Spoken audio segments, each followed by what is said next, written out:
When can you say that you started essentially your cinema journey? Probably, I want to say like when I was super young, because I had like, all sisters, middle child. So I had to find things to kind of like keep myself busy, but also being in a family that moved around a lot. I kind of gravitated towards a lot of those family films because, those suburban houses and Home Alone style, you kind of just like, you want that type of lifestyle.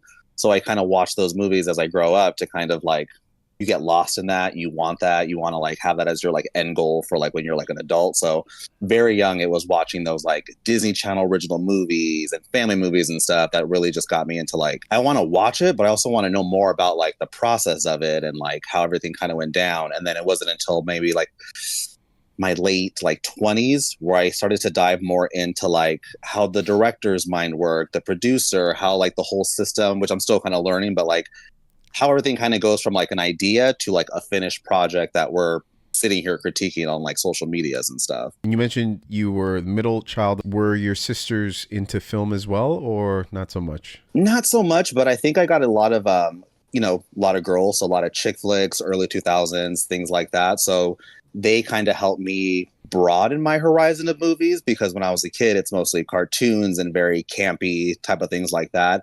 So when I started watching movies like Clueless, Steel Magnolias, these like female led movies, it kind of was just like, oh, I like these different tastes that aren't just super campy and over the top. Now I'm getting more into like the stories and these amazing actresses that are soloing these movies that are making me want to like watch more. So help me broaden my like horizons a little bit. You mentioned Steel Magnolias. I've never seen it, but I just got it on Blu-ray last week. That is my go-to movie. So I random. mean, it's so weird. Yeah, I mean, you can't tell from me, but like when it comes to like go-to movies, like Steel Magnolias, I think was my biggest comfort movie. Just putting it on, quoting it. Don't know why. Like 1980s, like southern Louisiana, but I just gravitated towards that movie, like quoting it. I wanted to know more about that culture, like the cinematography, the entire movie. But yeah, that was just like my bad day, put it on, ending on a good note type of thing. Were your parents into film at all? No, not really. I mean, we had like the, blockbuster Hollywood video type of things where like Hmm. Friday after school, we're going to go get a movie. Kids pick one, mom would pick one kind of thing. And we would kind of like, you put yours on, we'll watch what you put on. So she also got me into like other movies that I probably like actually horror movies with my dad. Okay. Putting on those weird like DC movies Yeah. like Vipers from like 1990s and stuff that I thought was great. But then you look back and you're like, wow, I was really into some crazy shit. That'll definitely influence you heavily as you get Yeah, I'm older. like, oh, this is great cinema. And then you watch it now, and I'm like, wow, I was really easily entertained. Can you remember the first movie that had a significant impact on you? And if you can, why do you think it struck such a chord? I think for me, which is very, like I said, very odd looking at me, like what my favorite movie would be, but now and then, Christina Ricci, Thora Birch really hit home. And I just watched it literally the other day. But that's just one of those movies that kind of really encompasses like what I wanted in life. You want that friend group that you live in town with, living in like a suburb, super like basic kind of 1960s lifestyle, really no troubles. But that's a movie that I just really was just like, I just want to keep watching and dissecting it and just get like lost in this little teen chick flick movie that I Yeah. just like felt so close to for some reason. I don't know why, but I was just like, this is my movie. I need to like continue to watch this. I would never guess that. Just Right? Nobody does. People are like, what are your favorite movies? And I'm like, please guess, because I want to just prove you so wrong on like just shock value. it's interesting though because I mean, just looking at your room, you have the screen posters. Your TikTok is mainly horror. I find it interesting because even with myself, like most of the things that I have displayed in my house, in my office, in my theater area, it's Mhm. all horror. Like I don't. My favorite movies are not horror films, but I don't necessarily have my favorite movies on display, which is weird. For the most part, I look around and I'm like, if somebody were to judge me based off of just the outside appearance, they would think I only watched scary movies all the time. And I get that a lot too, because people will be like, oh, you must really love Scream. Like it's my personality. And I'm like, I like it. It's a big part of like, but I didn't really get invested into that franchise until I met my fiance, because that's how we kind of like clicked and stuff. Okay. And then once we started like kind of bonding over that, we dissected it and kind of found out how great of a movie it was, how like just the making of it and everything. But it's funny because it wasn't until I started TikTok that I kind of saw these creators with these, amazing rooms and their pops and all this like memorabilia. And I'm not really a big collector, but I just started going to conventions maybe like last year. And with Scream being so big, I mean, there's everything, Yeah. movies, posters, little things like that. And I'm like, you know what? Why not? I've always wanted to be that person to kind of like decorate and have a room that represents things I like. So why not Ghostface? Why not Scream? Like, Yeah. I love it, know a lot about it. I kind of envy those people that had like just good decor and just like Yeah. represents me. And I'm like, yep, well, I guess I'll join the fan club. Does your fiance collect films? He's more of like artistic, so he's into like music and movies, but he like his brain is just top tier when it comes to like analyzing stuff. So that's Yeah. why when I before I like do reviews, I talk to him about it because I'm like, help me figure out these like the verbiage, the words, like what did you see that I didn't see? So he kind of helps me like expand my mind of like I didn't like that, and he's like, well, let's talk about it, and I'm like, all right, and then we kind of just have those discussions like right out the theater of like why was it good, why was it bad? So he's like my little conscience on my shoulder that's just like break it down real quick. Why'd you like it? When you have somebody like that, I mean, in your life, and obviously their influence on you is a big impact, and you know it's great to see that. I mean, I've been in relationships where they didn't give two craps about the stuff that I collected, you know, and it's like, Yeah. it's Or you such a feel big part of you, embarrassed. you know. It's well, it's not even that. I just like it's such a big part of me, and it's you'd hope that you'd have that person with you to be able to share those experiences with. I know a lot of creators that I've met that their significant other doesn't really support what they do. And I find that Mm. to be just I couldn't imagine. Like if my wife Yeah. told me, she said, you can't buy movies, like she's like, what? First of all, Bye. it's my Heading money. out. Like don't be telling me what to do with my money. But like I understand Yeah. if like, you know, there's no bills aren't getting paid and I'm spending money on movies. Sure. Yeah, it's a You thing. know. Yeah, no, But I feel that 100%. having that support is great. How do you feel that your taste in movies has changed over the years? And what do you think has influenced those changes? Ooh, that's a good question. It definitely changes, I think, every time I see a new movie because, like I said, like I kind of grew up with more cartoons, Uh-huh. and then as I'm growing up, I get into like different, you know, it's teens, and then I didn't really get into horror until like later in life. But even then, like when horror was around, and like you know, I'm a 90s fan. So I'm like, mine was like Scream, I Know What You Did Last Summer, Urban Legend. That's like my bread and butter. But seeing that go from what it was to like this elevated horror and stuff now, it's like a whole new ball game. Like I feel Yeah. like every time I watch a movie, I think I know what I watch. And then I see other people dissecting it. So I'm like, oh, I guess I didn't like watch it properly. So I watch it again. And I'm like, I'm just constantly like learning about all these new movies and like how to like receive it and understand it more because it's nothing is like face value. It's not like, oh, here's a slasher. So Michael Myers killing some people. Everything is like so overly thought, which is great. But it's like I don't really know what to expect now when I go see a horror movie. Like it looks great, but are we going to get it for like the face value of what it is? And Right. I feel like I'm just constantly adapting with that. Like Long Legs, it was such a great movie in my opinion that I liked, but a lot of people had such mixed feelings for it. And I'm like, maybe because I just like those Emily Rose, the mother type of movies where they just make you think. But then, like you said, it also causes like a conversation to start Yeah. on like why. Conversation Yeah. is the best part about it too. I mean, I always love talking to somebody about just film in general, you know, whether it's agreeing or disagreeing on a film. I always Yeah. love hearing other people's take on it. You'll never catch me say to somebody, don't ever watch that movie. Even if I don't like it, I'll say, check it out.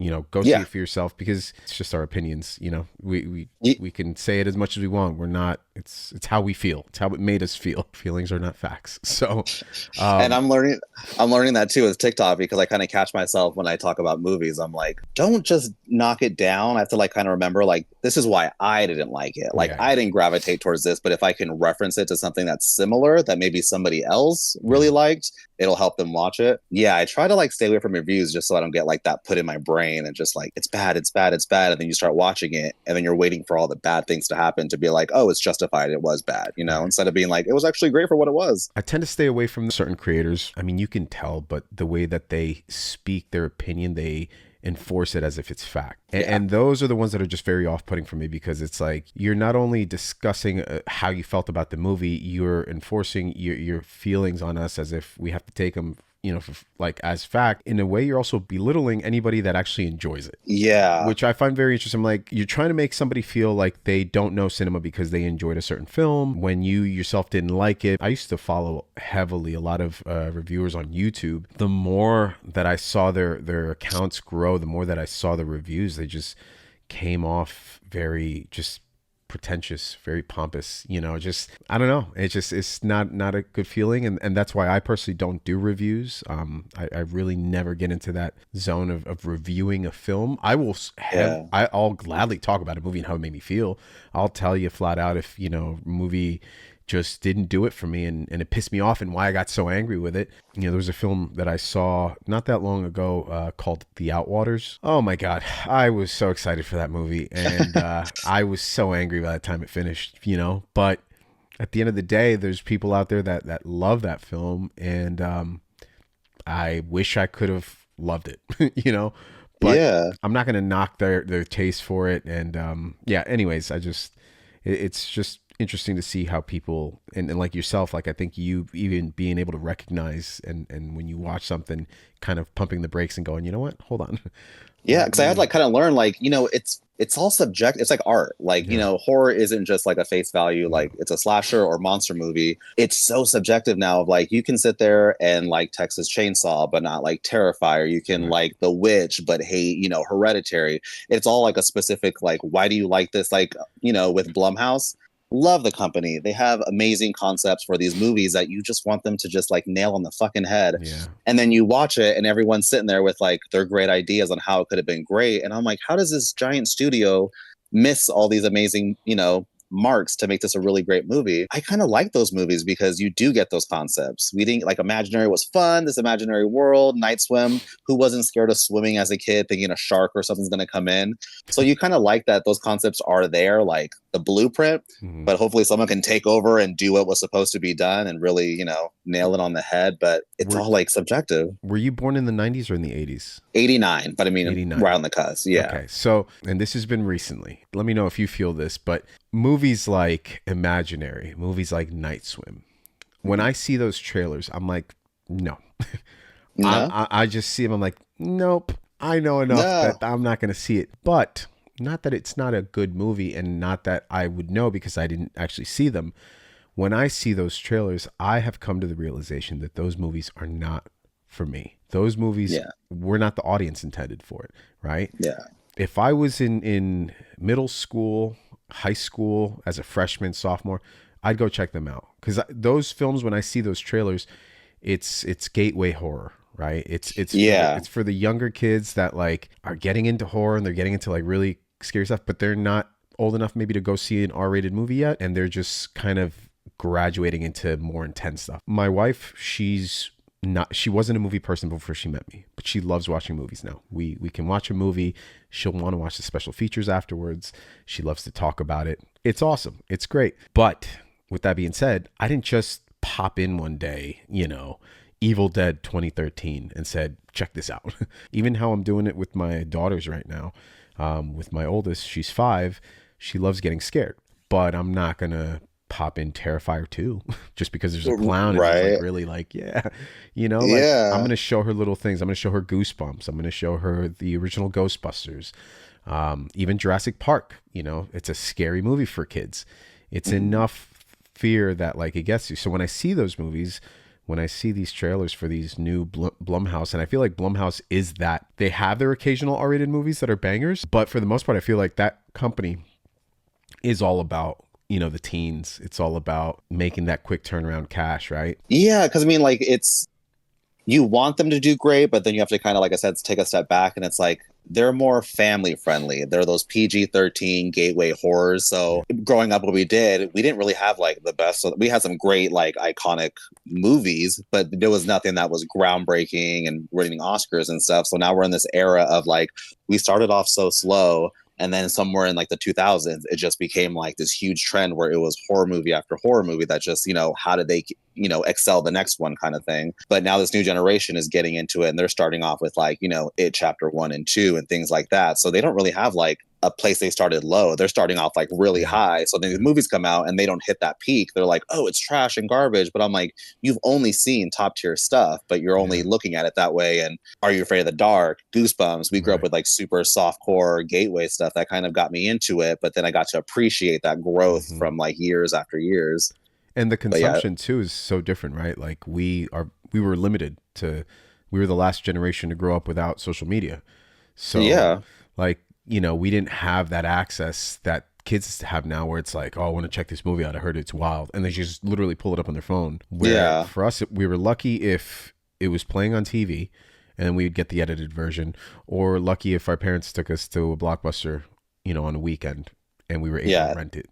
And you chose the best looking like VHS cover. You're like, this looks great. Then you put it on. I'm like, this was trash. Like Yeah. the Gingered Man. It looks like an amazing movie. And then I'm Yeah. like, what the fuck is Gary Busey doing in this? Yeah. Is there a particular aspect of filmmaking that fascinates you the most, like directing, writing, or cinematography, and why? I think directing is probably the biggest one because you see all these different directors and how they interpret these stories. Hmm. And then you see them like just kind of come to life in different ways, and then just the influence they have on other directors. So it's like this person is literally breaking the mold for this movie, and then years later you see how other directors that are up and coming or freshly out are taking notes from these. Like my favorite right now I think is Jordan Peele, which is pretty common, but to know that he went from doing like Mad TV and straight up comedy to creating this series of movies like Get Out and Us that were just like, where the fuck did that come from? Like, where, like, how did that line up with you, like, doing Shaquille O'Neal impressions? But now you're making us think of, like, we didn't really know horror movies until you kind of, like, changed the game and made us really, like, look at it differently. But I think that, like, and then, Oz Perkins with his whole Long Legs doing, was the Black Coat's Daughter, and now he's doing The Monkey, another Stephen King adaptation.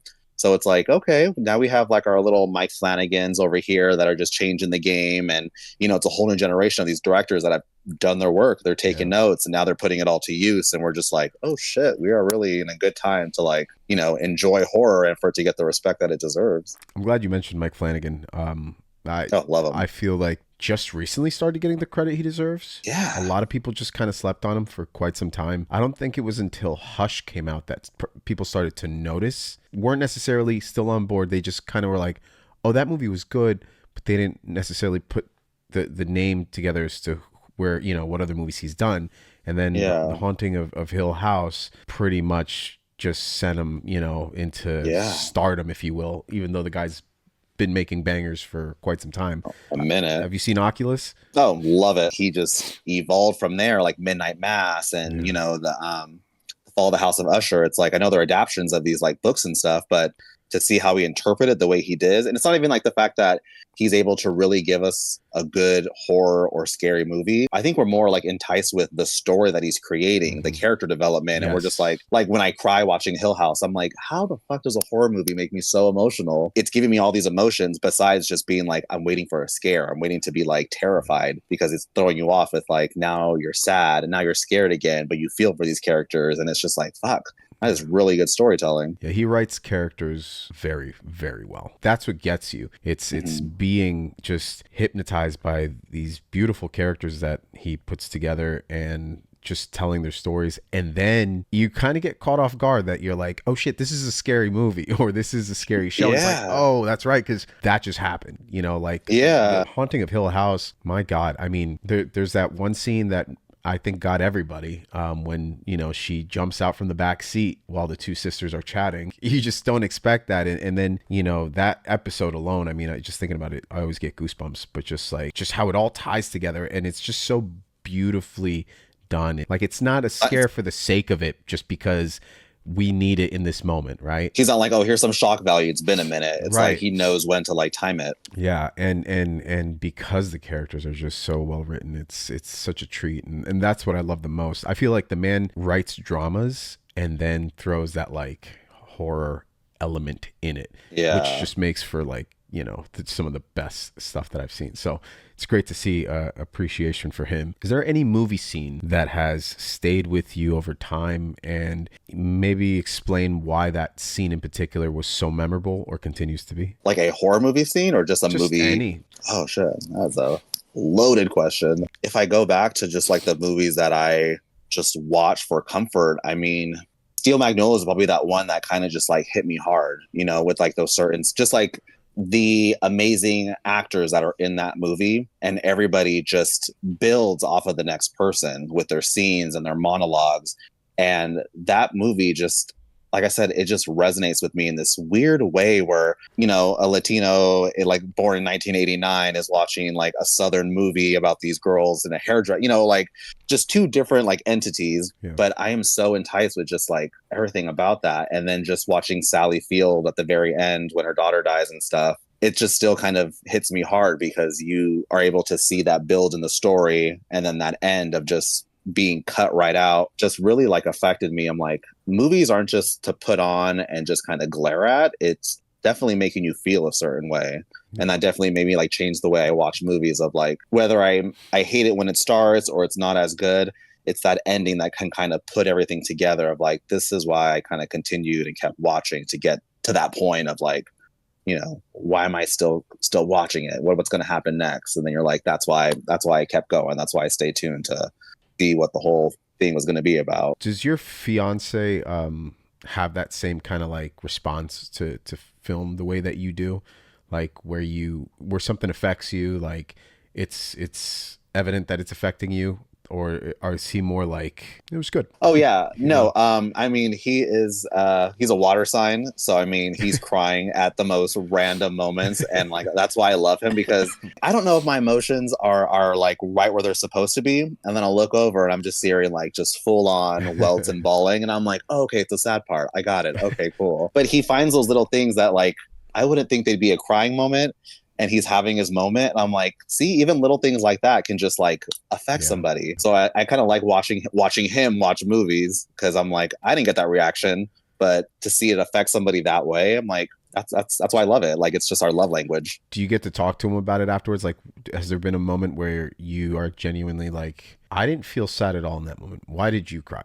Like, what made you feel that? Oh yeah, no, he brings it up all the time. He's like, I'm an Aries, like fire sign. So he's like, you have zero emotion. And I'm like, I just have to like really be invested. I think the last movie that I cried to was Marley and Me because I'm a dog person. Wow. So watching that ending, I was like, oh shit, hit me right in the heart. Like I was just done, turn it off. But when we watch other movies together and I'm seeing him go with all those emotions and he's like, really nothing? And I'm like, I just, I felt it, but I didn't really fully commit to that. Yeah, I don't really get that kind of emotion. Even like with horror, like it takes a lot for me to like jump and get scared. But again, I think it's just a human reaction of like loud noise, you're shocked. So your body's gonna like, react. But yeah, I feel like desensitized sometimes where I'm like, I wish I can kind of just like erase that part and then just start all over like I'm watching it fresh to get those natural reactions, but don't react the way I feel like I want to sometimes. Is there a film that you have a personal connection with, perhaps one that mirrors an experience or phase in your life? Yeah, I mean, Showgirls from the 1990s.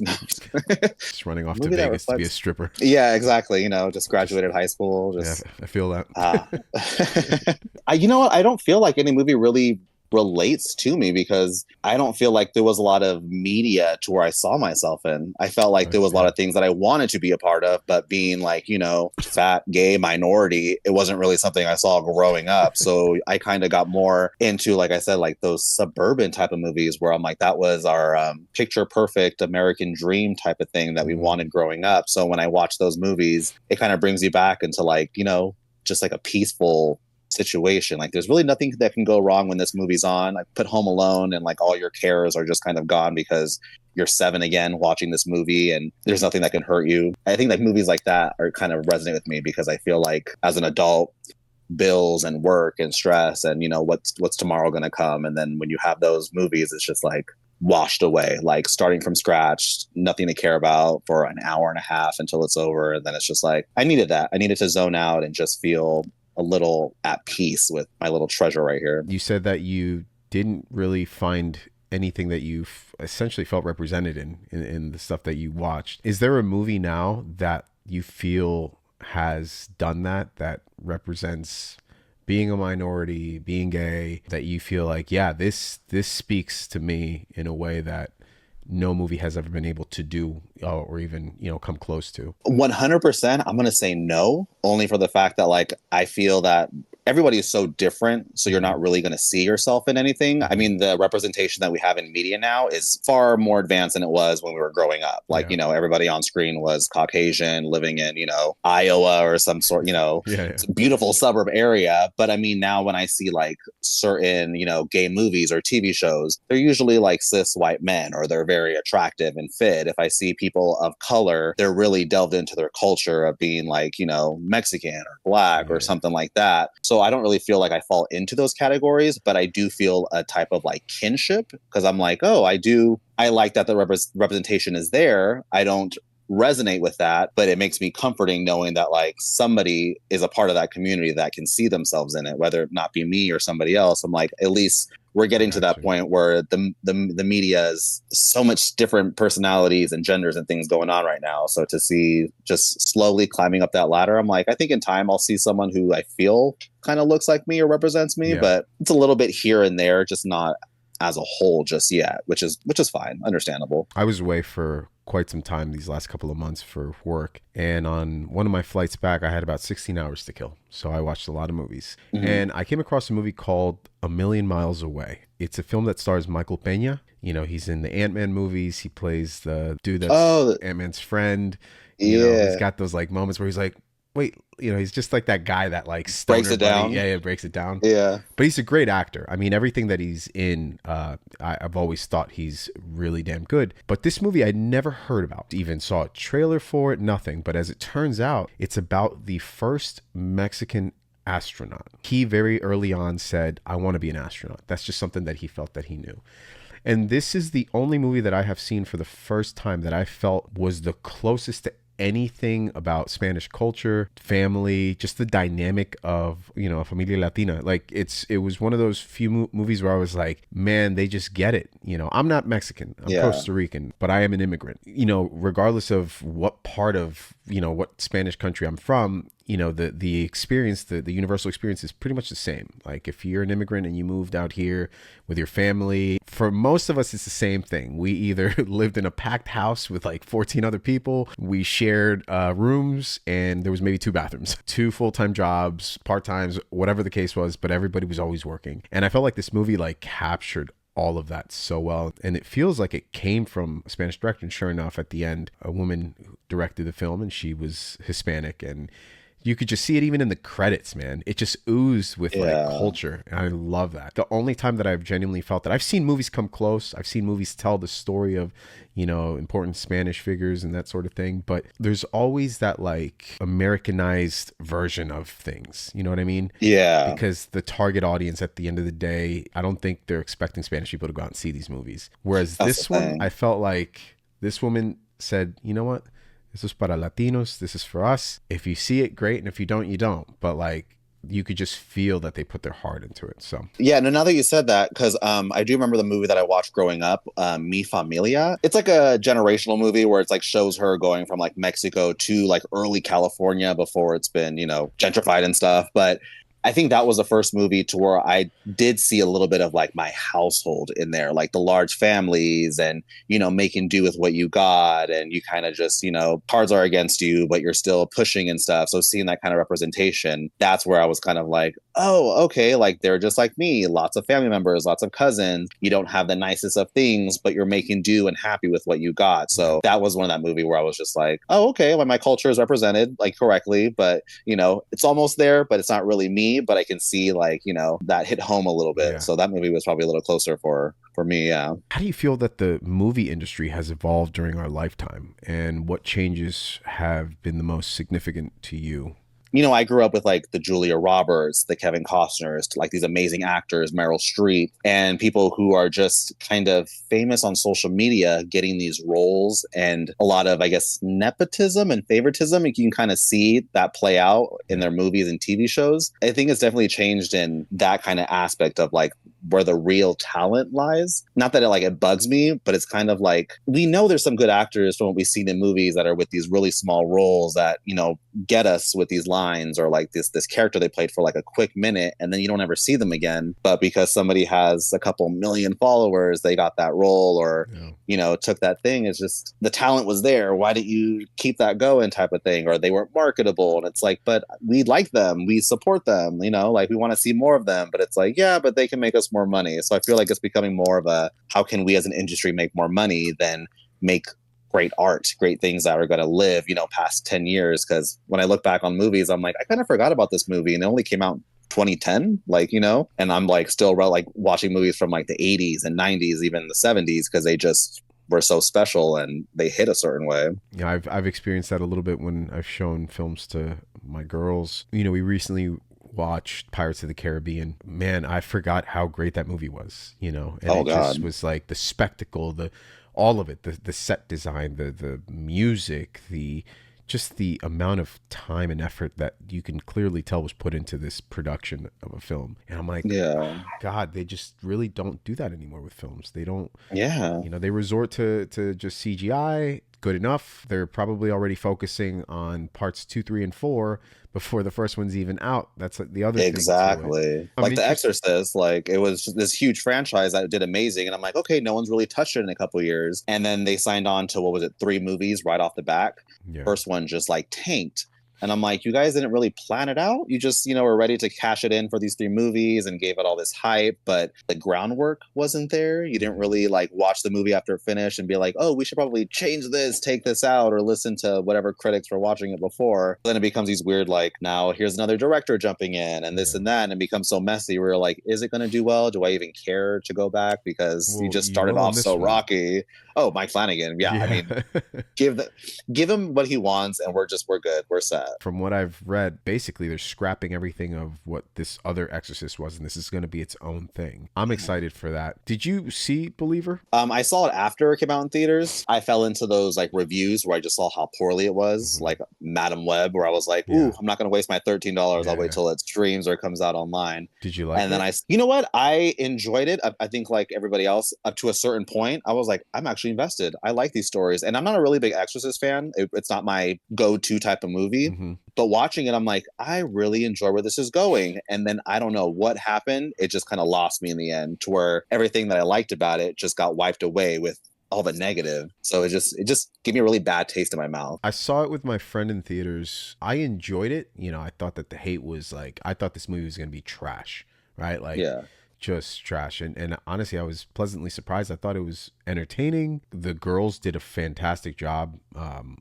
Playing these possessed, little demons. The main characters, I mean, they kept me invested. I did feel that the third act falls apart, but I felt that the third act fell apart because there was clearly something going on with the editing. I feel like there was a longer movie and they just all of a sudden we went from like story to like, let's get to the vomit and possession and all the other things. And it just went like 0 to 100 so quick, where like the film, essentially the first 2 acts were like a slow burn, and then the third one was just batshit crazy, like let's just go full on Exorcist. I was like, oh, it's a shame, because the pacing was nice, for me at least. Throwing in the OG characters because they're trying to tie it all together, it just felt so forced.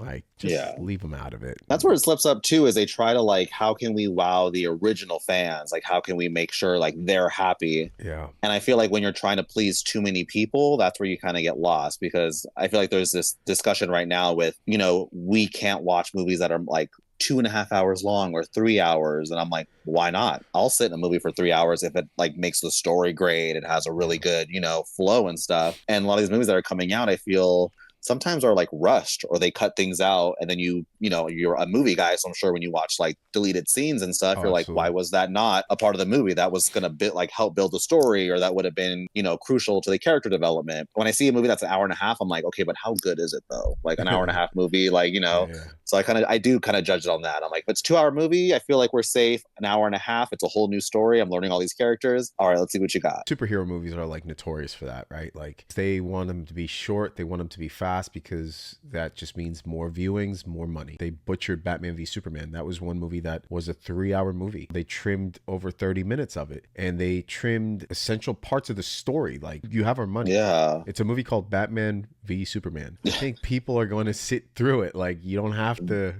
The fans pre-order their tickets. We're on our way. Like, keep it going. The superhero genre has changed the scope of cinema in such a way that there's a lot of positive, but there's also like a lot of negative. I was in the process of recording a video for TikTok about this, about spoiler culture. I feel like audiences, and more so the superhero genre, it's almost like they want everything spoiled. Deadpool movie gets announced, everybody's on the internet. Who's in it? What's happening? What's the story?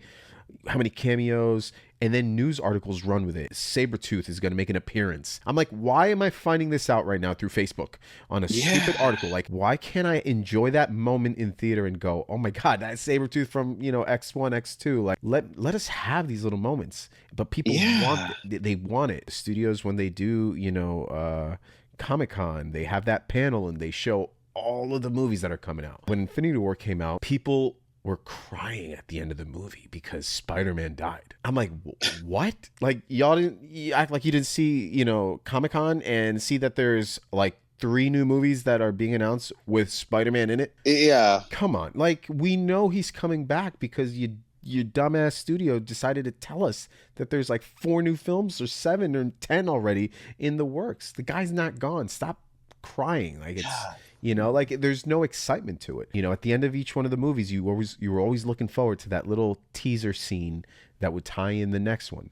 and those are great. Those are like little oh shit. Yeah. Like, they weren't the first ones to do that. Like, other movies have done that in the past. Matrix Reloaded, when Matrix Reloaded was released in theaters, if you stayed till the end, you got an exclusive look at Matrix Revolutions. And as a fan of the Matrix, holy shit.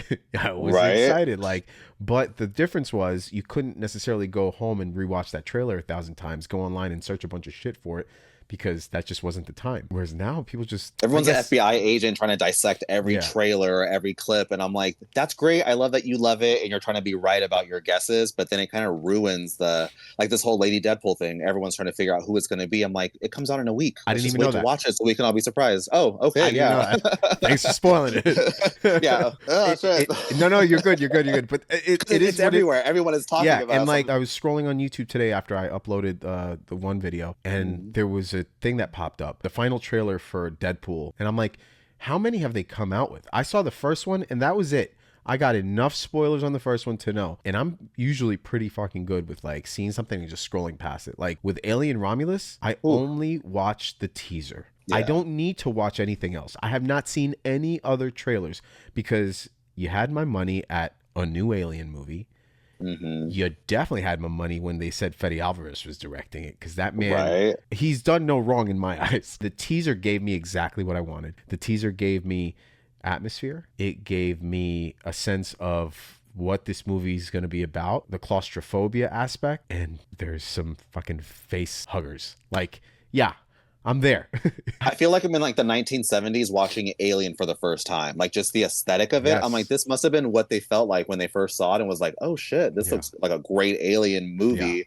And seeing the trailer, I was just like, wait, are we back? Like, this is finally happening. Like, it's because I was just recently watching Alien versus Predator. So I'm like, I forgot this movie. Let's check it out. Rough watch. And I'm like, that's why I didn't like it, because everything that happened was kind of off screen. Every kill, everything. And I'm like, Alien was supposed to be everything like you're watching it happen. It's, you're too scared to see what's going on. But I give you props because I have too much FOMO to miss out on everything coming out. I have my RSS feeds. I'm on Twitter. I'm looking at everything because I feel like if I'm caught up with what's coming out, nobody can ruin it for me. Interesting. And like, but see, now we're in this era where like anytime a movie comes out, like Alien Romulus, I'm watching it that Thursday night. I have to. I can't have spoilers because everyone online, like the moment they see it at 3 p.m. on a Thursday, oh my god, spoilers, guess what? And I'm like, motherfucker, I just woke up. Are you serious? Like, give me a break. Like, and I was just talking to my fiance about this literally yesterday, because I'm like, everyone's like speculating on these characters coming out for just movies, like, Deadpool, who's gonna be in it, who's playing this character and stuff. And we were like talking, I'm like,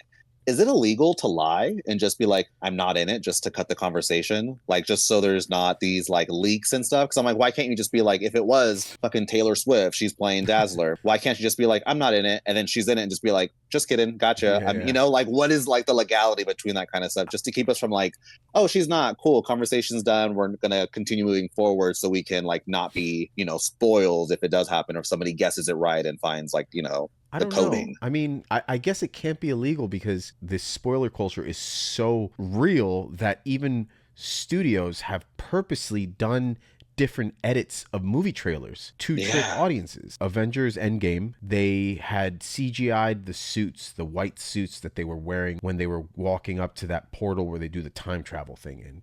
Oh, And yeah, in the yeah. original trailer, it was just them walking. It was them in like regular, outfits walking. When the last Spider-Man movie came out, they got Or rid crop. of the other two Peter Parkers. But people went nuts and they're like looking at the eye line, like they're like, oh no, Yeah. his eyesight is showing that he's looking over here and the camera Yeah. angle is not right. I'm telling you, there's gonna be two. Like, can you imagine if we weren't so fucking focused on wanting to find out all this stuff? The excitement that would have erupted in that moment when you do see them. And yes, people were still excited, but 90% of them knew that it was coming. So it was just Yeah. a matter of like, it's gonna happen. It's gonna happen. Oh Yeah. my God, it's happening. You It's just from know? I heard someone when I watched Endgame. I remember they were right behind me, and they're like, "Oh, I saw this part in the trailers. This is coming." And I was like, "Shut the fuck up! I just forgot about like I wasn't thinking about it until you said it. So now my brain's like, okay, here it comes." But no, yeah, I'm just like, if you want to be an FBI agent, that's Yeah. cool. More props to you because you know like the lore or whatever. But I'm like, can you just keep that shit a little quiet sometimes? Because I'm like, Yeah. I hate when they're just like, oh yeah, I broke it down. I found the script online and decoded it. Might come down Da Vinci Code. Like Yeah. let me wait till it comes out. So you Aliens. consuming as much as you do for like a movie like this, it doesn't in any way ruin the experience, like in terms of like getting so hyped up that you just are anticipating so much and then you disappointed. Like that doesn't happen. You know what? I'll be completely honest with you. My memory is shit sometimes. Okay. Because like I said, like I have oversensory load. So when I watch a movie, I'm like doing something with my hands. Like I'm constantly multitasking. So I feel like when I do see like a lot of the Alien Romulus trailers and things like that, there's so much other stuff coming out next to it. Then I have like Deadpool and then it's, Gladiator 2. So my sensory, I'm just constantly like reading all these new informations and getting more into depth. So some things kind of get lost or forgotten. And I'm like, oh shit, like I forgot about Cuckoo was coming out. I was like, Yeah. oh shit, Yeah. I totally forgot about it because there's all these other things overlapping it. I feel like it's kind of a blessing and a curse. Like I don't remember as well as I should. Yeah, no, I don't feel like it ruins it for me. And then, if I watch the movie and I'm like, oh yeah, I did see that part, or I forgot that was going to be in here, kind of thing. But even now, sometimes movies with trailers they pull stuff out, or Mm-hmm. like Yeah. with the Endgame, they kind of adapted it so where it's like, oh, I did see it, but I forgot about it because they Right. altered it the way that it's supposed to be done. What's a movie that you would recommend to somebody wanting to understand your love for cinema and what makes it a standout? Scream, honestly, because not just the movie itself, but when you really dive into how it's made, why the decisions were what they were, and then just like all the complications with like the sequels of, it became this huge trend where the scripts were leaking. So then they had to like film different things. And it just really blew my mind of like, this movie really got to the point where people were trying to crack this code and find out what's going to happen next. And just the fan base being so overly critical of every adaptation, if it's going to be like, up to par with what they saw in the very first one. But I think that was like one of my favorite. When someone's like, what's a good horror movie to watch? I'm like, watch Scream. It's a good slasher. Like, if you take it for what it is without any type of comments, I think it gives you what it's supposed to give you as a horror movie. And if you're trying to really dissect a horror movie, that's one because there's so much lore behind it and Mm-hmm. depth and Wes Craven. And you can see the love of like the actors for what they did and the director that was a part of it. Like, everything was just so thought out. And then with now Mike Flanagan doing the same thing of like, you can see that he loves what he does, not just making a great movie, but when you analyze it, you see these small details that may have been missed the first time. Mm-hmm. So when you watch it again, that's where you kind of like, oh shit, I missed that. I didn't know there was a ghost there or this reference to another movie. So I think things like that really just like really pop and make something like better than it should be. Like, Yeah. if you got to rewatch it and you're continuously finding new things, like, ooh, sold. Do you think that Scream holds up today? No, I think that, depending on what generation you are, like I have friends who are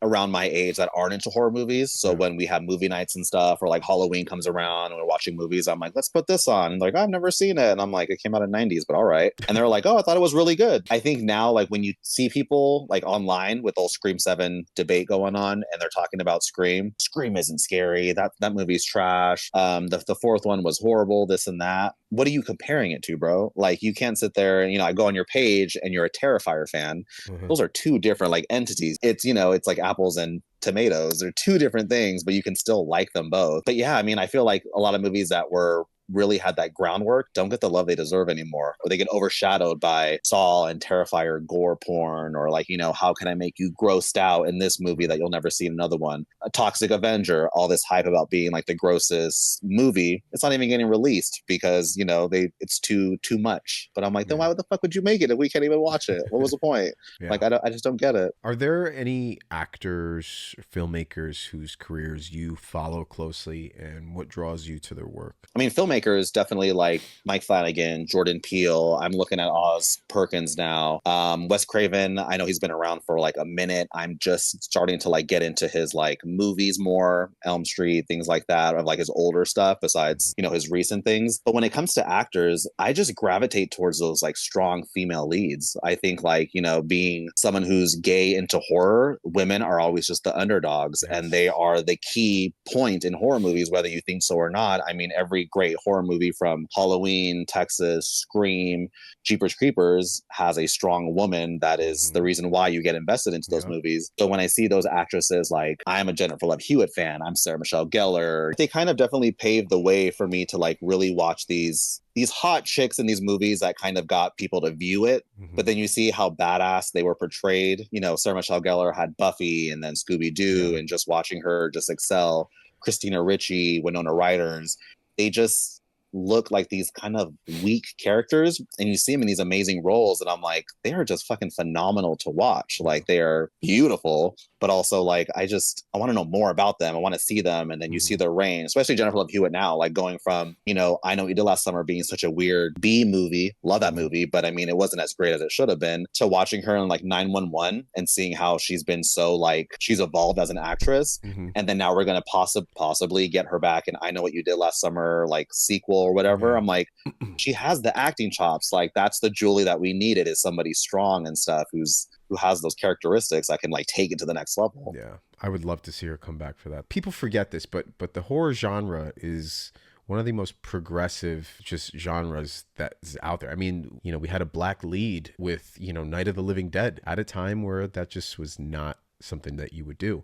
Even with the LGBT community, our first transgender character was in Sleepaway Camp. And then obviously women being these strong female characters. I've always loved films with strong female characters, not just in horror, but just in any genre for that matter. Kill Bill, you have the bride, like she's an absolute beast. Like, and at the same time, that's where I have this like hate towards like the genre as well, because sometimes they treat women the complete opposite of that. There's these two crazy extremes where they're just like absolute top-notch badass killers, or they're just stupid slutty bimbos that are like, why is she in the shower in a dark house when the power went out? That just feels unnecessary. So when you see things like Sidney Prescott's literally saying like, I'm not the dumb bimbo who's going to run upstairs, I'm going to go out the back door, and I'm like, that's what we want to see, or like characters that are making real decisions, like they're smart. When they try to outsmart, and when you're like as an audience member going like, that's what I would have done too. Oh shit, she got like that's wild. And that'll take me out like immediately when you're walking through, and I'm like, why is she running through the kitchen and just not grabbing anything? Like, why is the character in like the tool shed, yet she has no tools in her hand? Why is I feel like, why does she have no shirt on? Yeah, exactly. Like, what happened to her underwear? Why is she like running pantsless? And this, like it just doesn't really elevate the story. I think that's more of like, well, this is for the straight men that are watching the movie that want to, get a glimpse. And I'm like, that's cool and all, but didn't really take it they didn't take it anywhere. It was just a little shock value. And I feel now it's at a better place. I don't see that as much as I used to. It feels taboo now if they do that. I feel like we're that culture where it's just like, oh, why is she in her bra? And it's like, oh shit, you know. It's a very interesting genre. Like there's a lot that I love about it, and there's a lot that I don't like. I go to a lot of cons. When I go to these cons, I see people repping their favorite killer. You know, they got Freddy shirts, they got Jason shirts, they got Michael Yeah. Myers. And I'm all for that. And then I see certain people that are repping Charles Manson, Ed Gein, Ted Bundy, and I'm like, y'all Okay. realize that's a real dude. There's Yeah. a Like, real victim. There's a difference. You know, I don't know. I've always found that to be interesting, where it's like, how does somebody like rock that? Like they're, it's like almost trying to be punk about it, but I don't know. It's just, it's weird. I like watching horror yeah. movies, and I'll be the first to watch something really gory and find it fun. And but I'm also not like on a website trying to like look up real stuff either. Yeah. I kind of like, I separate myself from that type of life of like, real horror from like fictional type of thing. Cause I'm Yeah, like, I'm not into those crime my fiance is, he like likes, he loves that crime and how yeah, they kind of did it and stuff. We know that's real. So we have like a respect for it. We're not going to mhm. sit there representing, John Wayne Gacy. I'm like, oh, Yeah, here's my t-shirt and, love him yeah, to death. But then I have like shirts of like, I have Helen Shivers and Sidney Prescott on a tee. Cause I'm like, those are bad bitches. I got the yeah, yeah, Creeper from Jeepers Creepers. Cause I'm like, they're fictional, but it's like, it's campy. yeah. So that feels a little bit different. But to sit there and rock, the Zodiac Killer, I'm like, odd choice. It's weird. Why? It's an interesting Yeah. one. Listen, I got one last question. Promise we're done. So, Okay. in your view, what is the most magical aspect of cinema, and how has that influenced your appreciation for movies? The most magical thing about cinema, I think, is like leaving or ending the movie just wanting more. Whether you want to know more, you want to continue the story. I think if you can watch something and you're just invested in it now, and you just want to continue learning more about it, I think that's kind of magical. That's what got me into, the movies that I'm into. It wasn't just like, I'm obsessed with this killer and how he like decapitates people. I want to know more. It's like, I just want to know how this was made and why this story was chosen to be told, and why was this actor chosen over everybody else, because that's the vision the director had. Everything about movies kind of moves us forward in our own life, Mhm. whether we see ourselves being represented or it's just a way for us to get away from like our everyday life. When you leave that theater and you're just like, I needed that, I needed to walk away and just kind of feel something, whether it's hate, dislike, or appreciation, or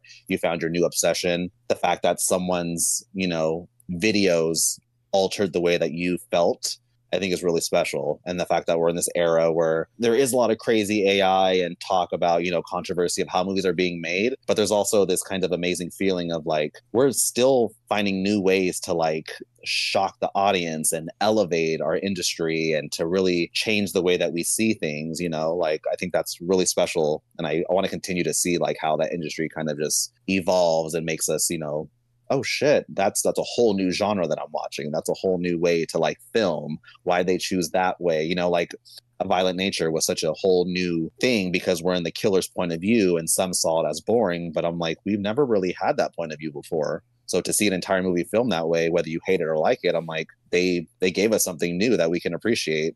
So that's what I like about movies. They're kind of magical and they change your mind and your perception of, I may not like this, but I think I do now. I think it's something that I'm going to be interested in, that I'm investing in knowing more about. I love that, man. That's a great answer. Thank you so Yeah. much.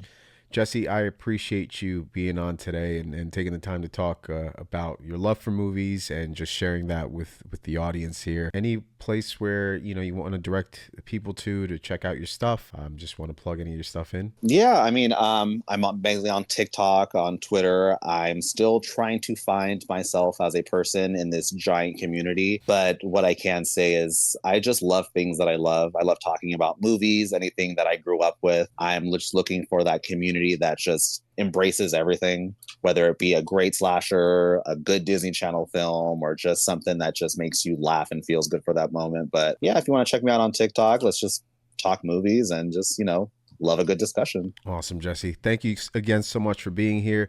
Guys, if you haven't already, hit subscribe, like the video if you liked it, and we'll see you on the next one.